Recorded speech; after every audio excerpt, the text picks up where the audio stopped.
Thank you, Mr. Speaker. This legislation arises from the aftermath of the Luzerne County judicial scandal, which we have been discussing here tonight. The General Assembly enacted Act 32, for those of us who were not here, which established the Interbranch Commission on Juvenile Justice.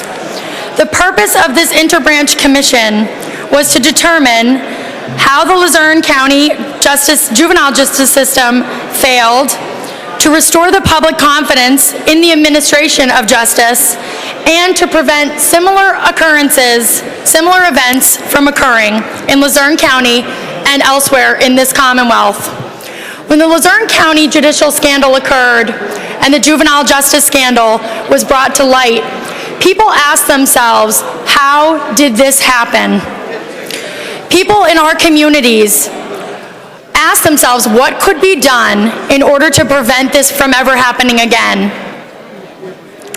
In the language of this bill, it compels the Juvenile Court Judges Commission to collect and analyze statistical trends and evidence-based programs and practices and other data.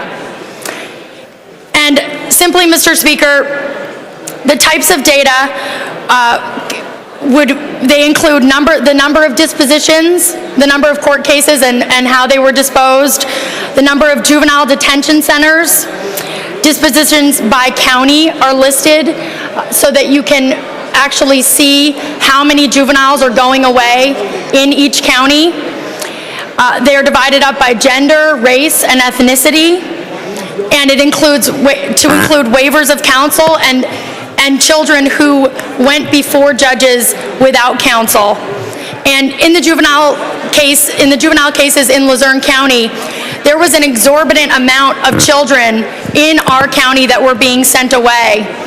And in order to prevent a scandal such as the one that occurred from ever occurring again, what we need to do is make this statistical data available. We need to collect this data, we need to ensure that it's collected, and that's what this bill does, and this legislation requires and mandates the Juvenile Court Judges Commission to collect and analyze this data. There is a fiscal note of 0 on this bill, and I am hoping that across this General Assembly on both sides that there will be bipartisan support. This legislation comes directly from one of the recommendations of the Interbranch Commission on Juvenile Justice, and it is a very important piece of legislation. Thank you, Mr. Speaker.